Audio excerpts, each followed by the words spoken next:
If you're searching for handcrafted souvenirs and a peek into Costa Rica's past, put Sarchí on your itinerary.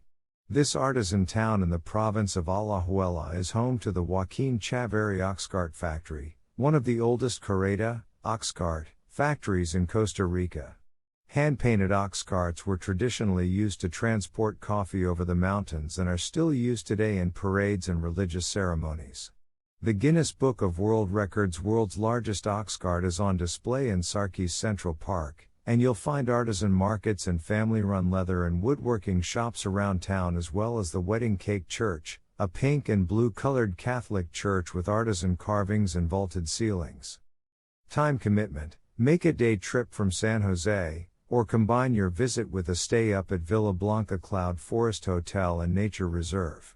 Alternatively, you can add a stop in Sarchí to your drive to Arenal.